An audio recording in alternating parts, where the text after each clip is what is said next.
파키스탄의 어느 시골에 큰 맷돌을 가는 소가 있었습니다. 맷돌 주위를 빙빙 돌면서 맷돌질을 하는데 그 소의 눈이 가려져 있었습니다. 그래서 지나가는 사람이 물었죠. 왜 소의 눈이 가려졌나요? 그러니까 주인이 이렇게 말합니다.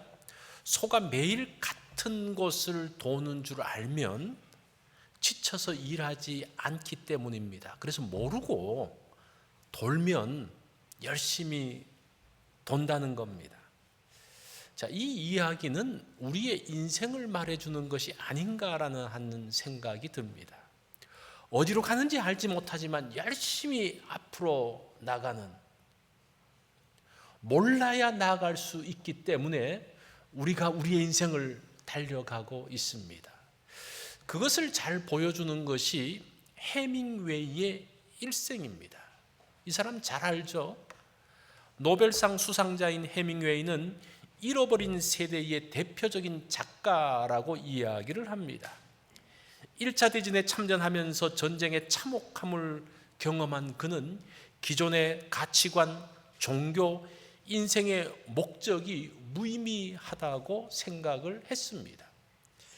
이런 의미 없는 세상을 살아야 하는지 고민을 하다가 그가 답을 찾게 되어지는데 그 답이 무엇인가 하니 코드 영웅이라는 겁니다. 코드 히어로라는 인물상입니다.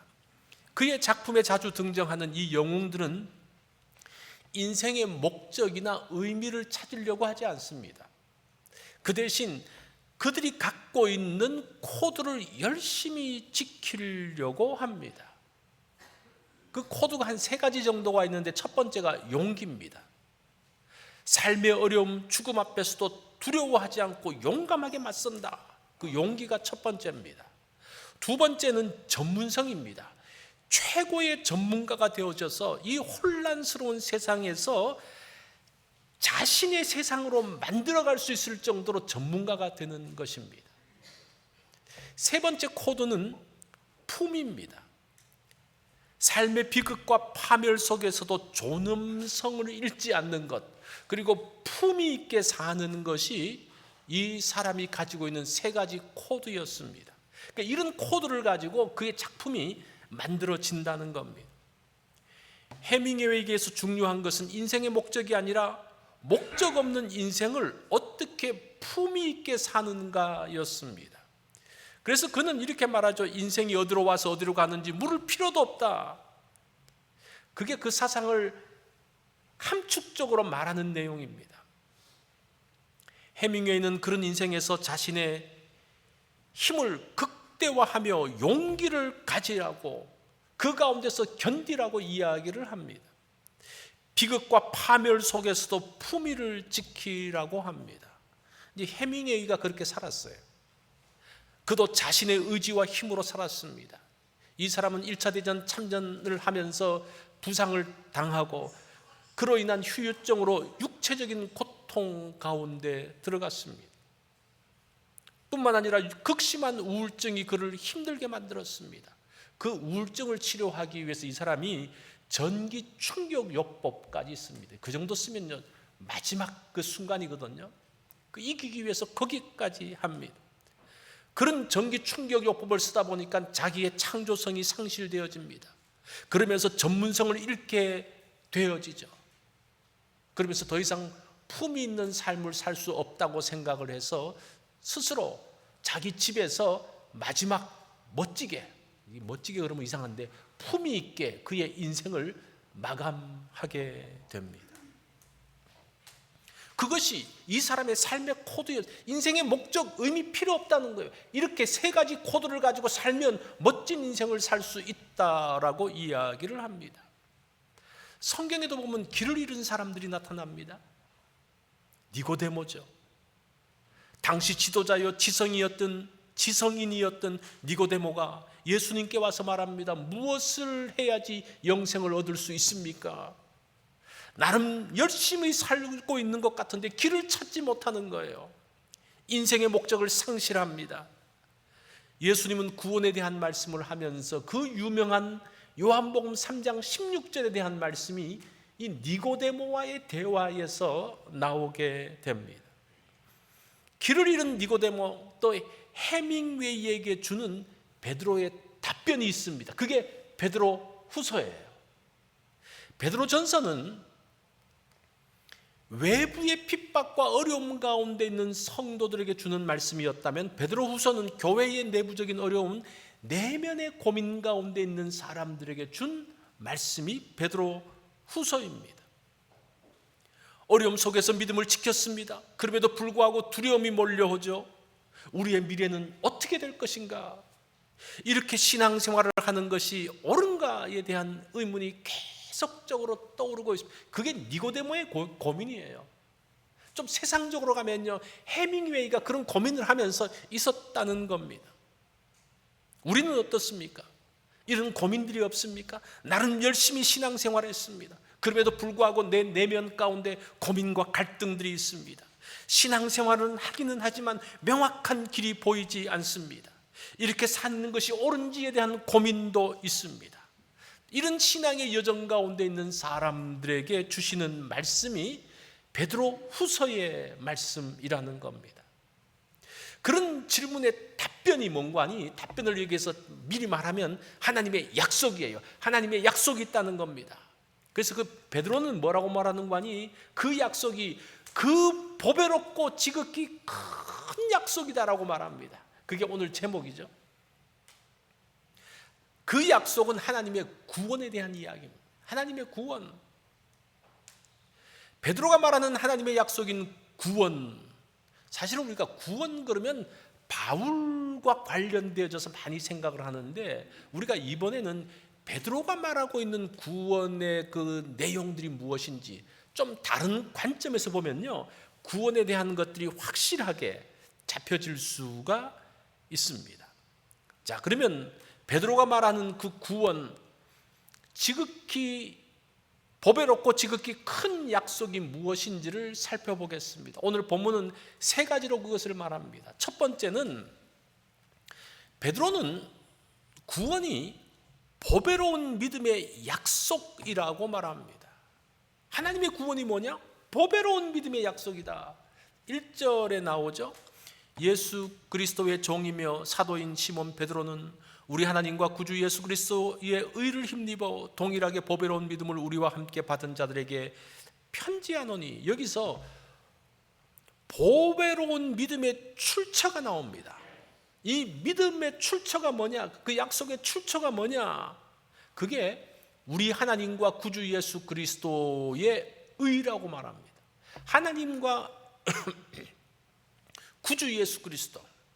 그런데 우리가 한글 성경은 이 약속이 하나님과 예수님이 주신 약속으로 보는데, 원문을 보면요, 이 앞에 정관사가 하나만 붙어 있어요.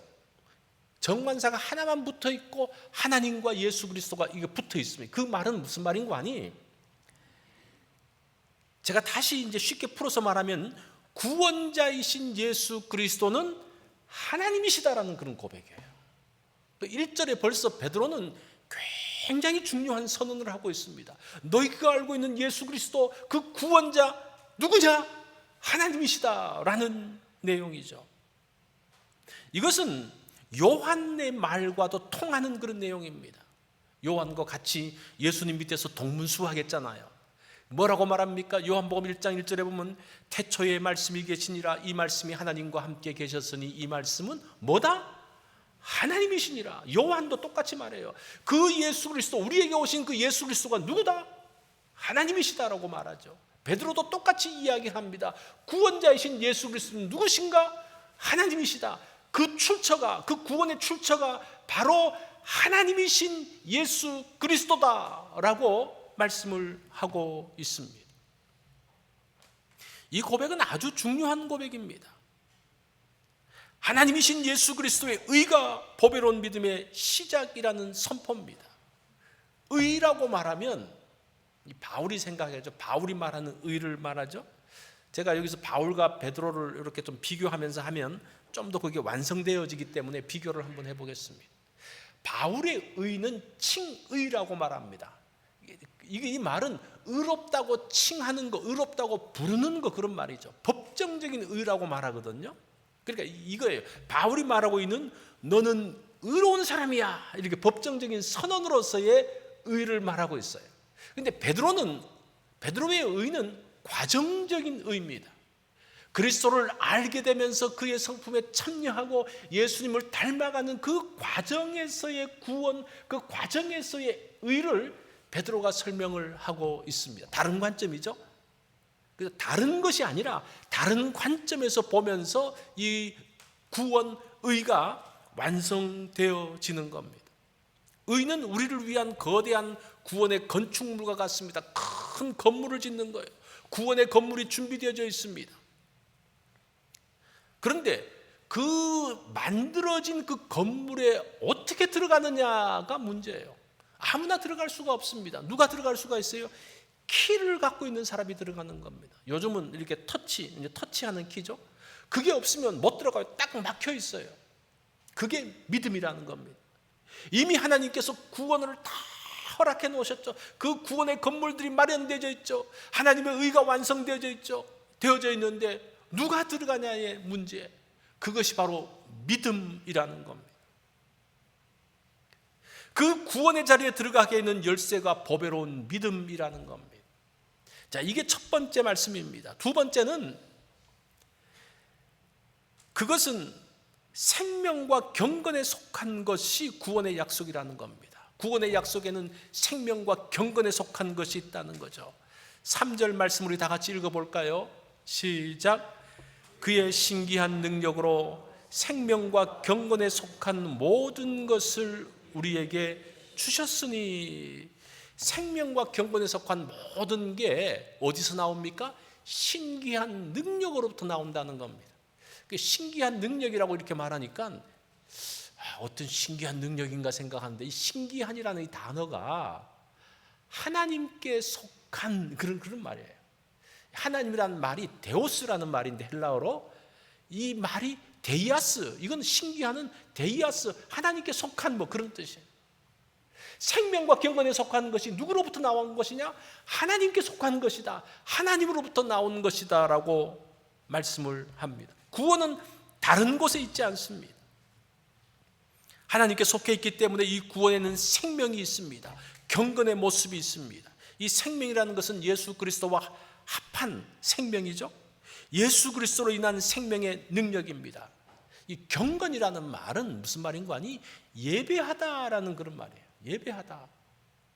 그러니까 하나님을 예배하는 것 같은 삶, 이제 로마서 12장 말씀이 딱 떠오르잖아요. 그죠? 삶의 예배에 대한. 그러니까 이 경건한 것은 무엇인가 하니 하나님과 함께 사는 것을 이야기하는 겁니다. 하나님과 함께함의 풍성과 기쁨을 누리는 것입니다. 그것은 사람에게서 나오지 않고 그 능력이 하나님으로부터 나온다는 거예요. 그런 면에서 신기한 능력이라는 겁니다. 그러면 성경에서 생명과 경건에 속한 어떤 그런 모습들이 나옵니까? 예, 나옵니다. 이것은 사람의 삶뿐만 아니라 이 세상 전체에 펼쳐져 있습니다. 창세기의 창조, 또 창조 이후의 보존, 이 가운데 생명과 경건의 모습이 나옵니다. 하나님은 말씀으로 무에서 유를 창조하십니다. 생명을 공급하시는 거예요. 그죠? 생명을 만드셔서 사람에게 생명을 주시고 이 온 자연에게 생명을 주십니다. 그게 생명이죠. 그 경건은 뭐냐? 하나님으로부터 나오는 그 경건은 창조된 세상 가운데 질서와 아름다움, 풍성함으로 가득한 것, 그것이 경건, 하나님과 함께하는 모습으로 설명합니다. 출애굽기에서도 나와요.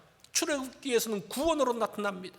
하나님은 능력으로 이스라엘 백성들을 애굽에서 노예 상태에 있는 사람들을 건져냅니다. 그들에게 자유를 줍니다. 사실은 자유를 주는 게 생명이에요. 그죠? 노예로 살면서 인간 취급받지 못하면서 동물처럼 살았던 사람에게 너는 이제 사람으로 대접해. 그게 생명이죠. 그것처럼 큰 생명이 어디 있습니까? 그 생명이 출애굽 가운데 나타납니다. 뿐만 아니라 그 생명과 자유를 가진 사람들이 이제 하나님의 율법의 말씀을 가지고 그 율법의 말씀을 가지고 사는, 그게 경건의 모습이죠. 예수님의 사역도 마찬가지입니다. 예수님은 병든 자를 고치시고 귀신 들린 자들을 회복시키십니다. 이거 생명이에요. 새로운 생명이에요. 그죠? 병들어서 그냥 죽어가는 사람 살리는 그 생명을 주는 거죠. 뿐만 아니라 귀신 들려가지고 또 그 정신없이 사는 사람에게 그 사람을 다시 회복시키는 거, 새로운 생명을 주는 겁니다. 이게 하나님의 그 구원 가운데서는 반드시 생명이 그 가운데 있습니다. 자유함이 그 가운데 있습니다. 사람들을 회복시키는 것들이 그 가운데 있는 것을 봅니다. 그것으로 끝나지 않아요. 그 이후에 경건이라는 게 뭡니까? 하나님과 함께 하나님처럼 풍성하게 사는 것을 말하고 있습니다. 그 사람들이 이제 어떻게 합니까? 그들이 제자들이 되어서 헌신하는 사람들이 되어서 예수님과 함께 나아가는 그러한 모습, 생명과 경건에 속한 모습들이 나오는 겁니다. 하나님의 구원에는 뭐가 있는 거예요? 생명의 역사가 있고 경건의 삶의 모습들, 능력이 있는 것들을 볼 수가 있습니다. 3절 중간에 나오는 영광과 덕이라는 것은 하나님의 모습과 하나님의 모습이 영광으로 이야기하고 덕이 사람들이 보는 느낌이에요. 영광은 하나님의 내적인 모습입니다. 하나님의 모습을 보면요, 그 영광이 느껴져요. 그게 영광이에요. 말씀을 보면서 그 하나님이 느껴집니다. 그게 영광입니다. 덕이라는 것은 무엇인가? 이 탁월함을 이야기하는 겁니다. 탁월함. 하나님이 하신 일의 결과가 탁월하다는 거예요. 그게 이제 경건과 그 생명과 경건과 연결되어지는 말씀이죠. 구원을 위한 하나님의 열심이 이처럼 놀라운 것을 볼 수가 있습니다. 생명과 경건에 속한 것이 구원 가운데 있다는 겁니다. 마지막 세 번째는 하나님의 구원의 약속은 하나님의 신성한 성품에 참여하는 것이다라고 말합니다. 그게 4절의 내용이죠. 이로써 그 보배롭고 지극히 큰 약속을 우리에게 주사 이 약속으로 말미암아 너희가 정욕 때문에 세상에서 썩어질 것을 피하여 신의 성품에 참여하는 자가 되게 하려 하셨으니, 보배롭고 지극히 큰, 이 보배롭다는 말은 존귀한이라는 뜻입니다. 가치 있다라는 그런 말입니다. 그 약속이 정말 존귀하고 가치 있다라고 이야기합니다. 세상에서 가장 중요한 주제가 뭔지 아십니까? 그게 구원이에요. 구원. 세상의 삶은 구원의 이야기인 거 여러분 아십니까? 가족을 구원하기 위해서 직장 생활하잖아요. 왜 직장에 나가서 열심히 일합니까? 그 수모를 당하면서 왜 열심히 일해요? 그걸 해야지 가족들을 구원할 수 있기 때문에 했던 거예요. 여러분, 구원의 관점으로 보면요, 이 새로운 것들이 보입니다. 우리가 아이들을 미국에 와서 공부시키고 왜 그럽니까? 그것도 험한 세상에서 아이들을 구원하기 위해서 그렇게 하는 거예요. 좋은 대학 가려고 하는 게 뭡니까? 그래야지, 좋은 대학 가야지 자신을 구원할 수 있기 때문에 좋은 대학 가려고 하는 거예요. 내가 외롭고 힘들 때 친구 만나는 거 왜 만나는 겁니까? 그게 구원의 일이에요. 내 외로움, 내 힘듦, 그것을 그 친구를 통해서 내가, 이건 좀 작은 구원의 모습일지 모르지만 거기서부터 건짐을 받는 거예요. 우리가 사람들이 스포츠에 열광하고 왜 그럽니까? 그게 다 구원의 행동이에요. 이 세상의 그 모든 것들을 구원의 관점에서 보면요, 모든 활동들이 다 구원과 연결되어 있습니다. 이게 하나님과의 구원, 이거 상관없이 모든 부분들이 다 구원과 연결되어 있어요. 여러분들이 한 행위 다 한번 보세요. 집에 가서 한번 생각해 보세요. 이게 도대체 뭐지? 이게 나를 구원하는 거구나. 내 가족을 구원하는 거구나. 내 친구를 구원하는 거구나. 그거예요. 많은 구원들의 이야기가 있습니다. 그래서 작가들이 쓰는 그 모든 책들의 소설의 내용이 뭡니까? 구원의 내용들이에요.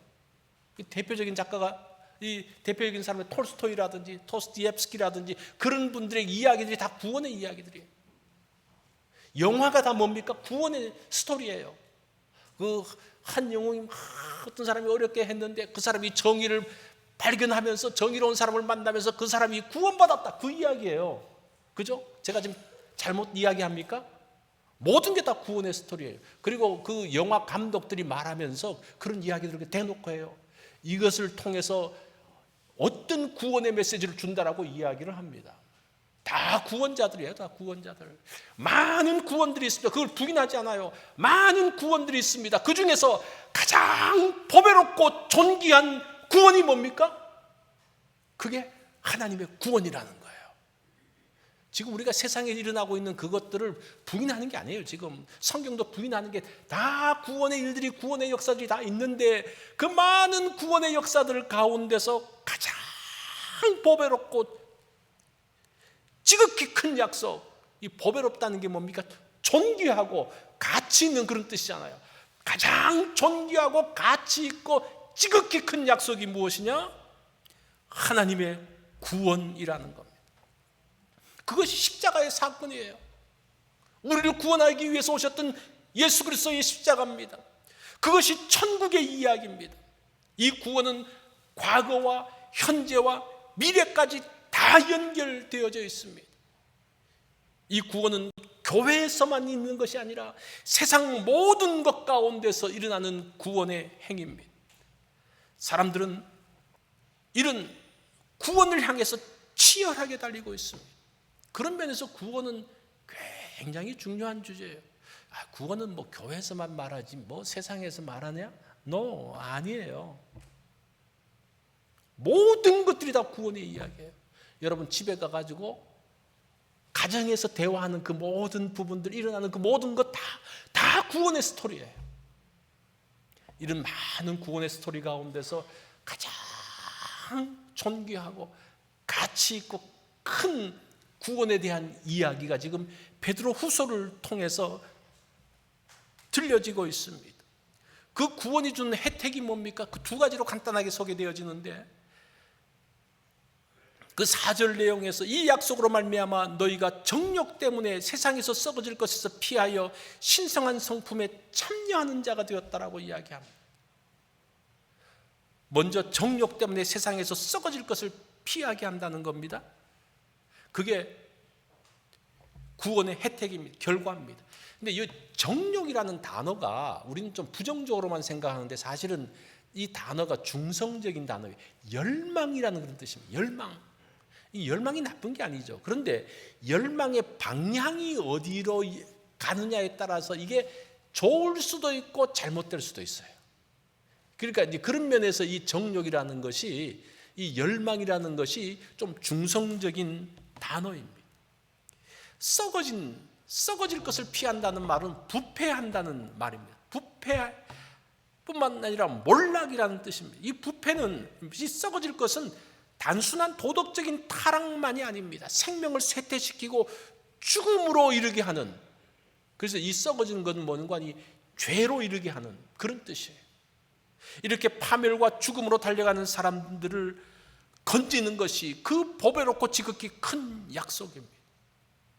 자, 이 정욕에 대한 것은 예수님께서도 말씀하시는데, 예수님이 그렇게 말씀하세요. 마태복음 5장 28절에 보면 음욕을 품고 여자를 보는 자마다 마음에 이미 간음하였느니라. 이 음욕이라는 단어가 정욕이라는 말과 똑같아요. 그러니까 이 말을 바꾸어서 말하면요, 열망을 품고 여자를 보는 자마다 마음에 이미 간음하였느니라. 여자를 보면 다, 어떤 열망을 가지고 보면 다 잘못된 건가? 근데 방향이 중요해요. 그죠? 자기 아내를 보면서 그 열망을 가지면 괜찮아요. 좋은 거예요. 그런데 다른 여자를 보면서 그 열망의 방향이 다른 여자를 향해 있으면요, 그거는 썩어질 거예요. 무슨 말인지 이해가 되죠? 그래서 이 말은, 정욕 때문에 세상에서 썩어진다는 말은 이 열망의 잘못된 방향으로 우리가 해석을 해야지 좀 더 정확하게 내용들을 이해할 수가 있습니다. 지극히 큰이라는 것은 가장 훌륭한, 위대한, 먼저 그런 뜻입니다. 자, 두 번째는 이 약속이 신성한 성품에 참여하게 한다는 겁니다. 이 신성하다는 이 단어도 잘못하면 뭔가 신성한 게 있냐 그러는데, 신성한이라는 단어도 신기한 능력과 똑같은 단어예요. 그러니까 하나님께 속한 그런 말이에요. 하나님께 속한 성품에 참여하게 한다. 이렇게 하면 좀 더 정확한 번역이 됩니다. 하나님을 닮아가게 하는 힘입니다. 자, 신성한 성품이 무엇인가에 대한 주제는 다음 주에 나오는 주제예요.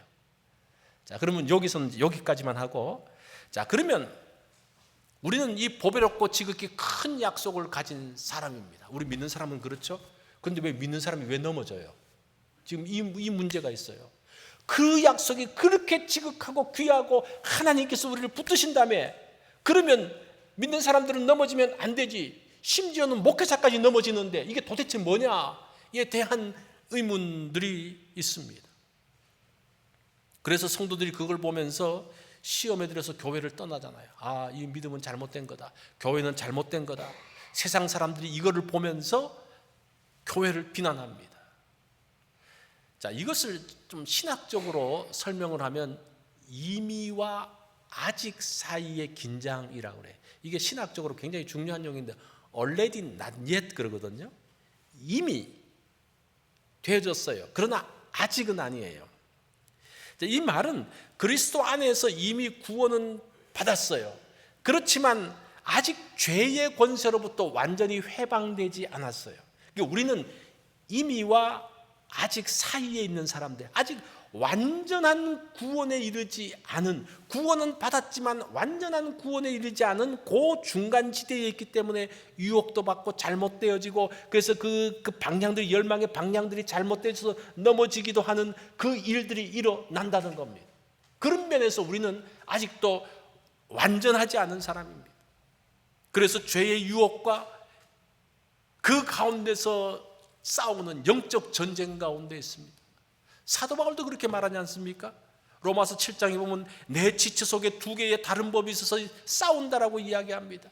하나는 하나님을 기쁘시게 하려고 그러고, 하나는 내 정욕대로 내 뜻대로 하려고 하는 그 두 사이에서 막 싸움이 있는데, 그것 때문에 내가 고민하면서 그가 뭐라고 말하는 거니? 오호라, 나는 곤고한 자로다. 그 말이 무슨 말인 거 아니? 죽을 것 같아, 그런 말이에요. 너무너무 힘들다라는 그런 말이에요. 이게 왜냐하면 이미와 아직 사이에 끼어져 있기 때문입니다. 두 번째는 왜 그런 일이 벌어지냐? 죄의 기만성 때문입니다. 죄는 우리가 원하는 것을 줄 것처럼 이야기합니다. 너 여기 오면 너무너무 즐거울 거야, 그렇게 이야기를 해요. 놀라운 쾌락을 줍니다. 어디서도 경험해보지 못했던 놀라운 쾌락을 줍니다.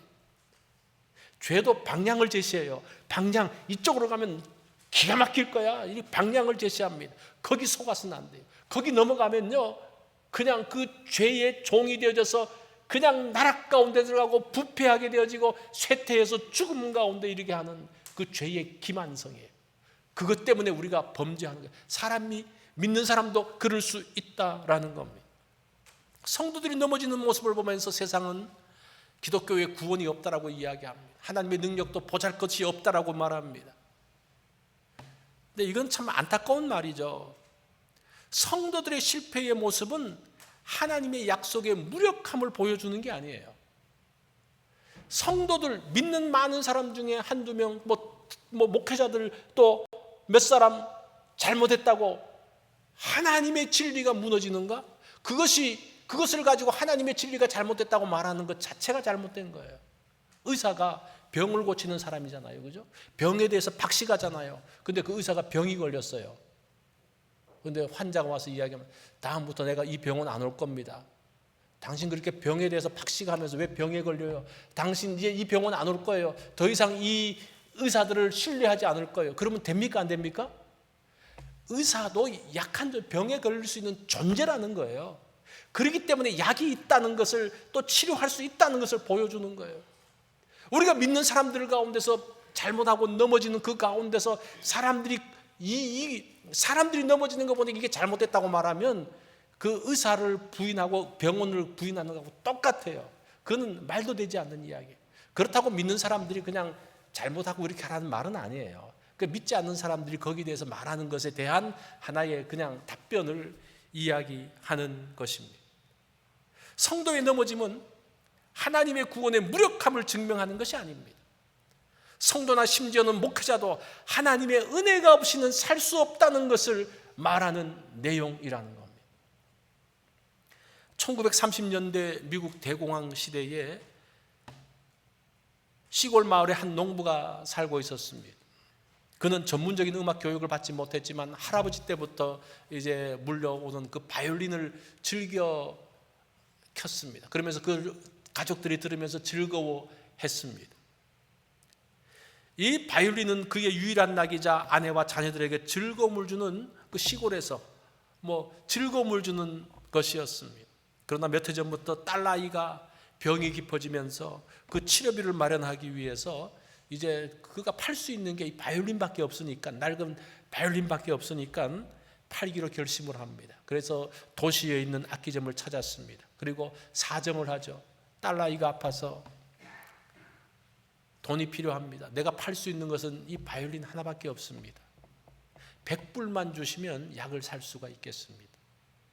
악기점 주인은 그걸 보면서 많이 낡았는데요. 그러나 소리는 괜찮네요. 자, 그러면서 또 불쌍한 마음도 있고 그래서 농부가 가져온 악기를 샀습니다. 며칠 후에 주인이 바이올린 수리를 하기 위해서 낡은 칠을 이제 벗겨냅니다. 악기를 분이하는데 그 내부를 살펴보니까 어떤 글씨가 있어요. 어떤 글씨인가니 AS1704라는 글씨가 그 안에 박혀져 있는 거예요. 장인의 이니셜, 그 연도가 있는 겁니다. 그 이니셜의 그 내용과 그 제작한 기법, 그 나무의 특징들을 보니까 이 악기는 안토니오 스트라디 바리라는 바이올린이었습니다. 이 악기가 지금 얼마에 팔리는 거니? 수십억에 팔려요. 이 사람은 그것 모르고 100불에 팔고 그것도 감사함으로 팔았어요. 가치를 모르면 이런 일이 나타나는 겁니다. 우리가 구원에 대한 이야기들을 많이 하잖아요. 근데 그 가치를 모르면 사람들이 그냥 아무렇지 않게 생각합니다. 베드로는 그 구원의 가치가 얼마나 놀라운지를 지금 말하고 있습니다. 근데 우리는 그 구원에 대해서 어떻게 생각을 합니까? 우리가 구원에 대한 이야기를 너무 많이 들어가지고 무시하고 있지는 않은가라는 생각을 해요. 여러분, 예수 믿을 때부터 구원에 대한 이야기 얼마나 많이 들었어요? 너무 많이 듣다 보니까 가치 없는 것처럼 생각하는, 구원이 너무나 오래되었고 낡고 뻔하다는 생각을 하지 않습니까? 그러면서 그 가치를 잃어버리게 되는 거예요. 그 구원이라는 것이 가치가 없는 것이 아니고 내 생각 가운데서 그냥 그것은 너무나 많이 들었기 때문에 그냥 그런 것, 그러면 그 가치를 알지 못하는 거예요. 수십억짜리를 100불에 팔면서도 그냥 고맙게 생각하게 된다는 겁니다. 베드로 사도는 예수님과 함께 있으면서 알게 된 구원을 말하고 있습니다. 그러면서 이것이 보배롭고 지극히 큰 약속이라고 이야기합니다. 정말 그 소리를 내어서 이야기를 하는 거예요. 우리가 이번 베드로후서의 말씀을 통해서 우리의 인생길, 구원의 여정에서 중요한 길라잡이, 이 길라잡이란 말이 안내자라는 말이죠. 우리 구원의 여정을 가는 사람들이잖아요. 인생의 구원의 여정을 가는 가운데서 우리의 길라잡이가 뭡니까? 베드로후서의 말씀이 된다는 겁니다. 그래서 한 사람도 이 말씀을 통해서 실족하지 않고 완성된 구원의 자리에 들어가는 그러한 복된 시간이 되어지기를 바랍니다.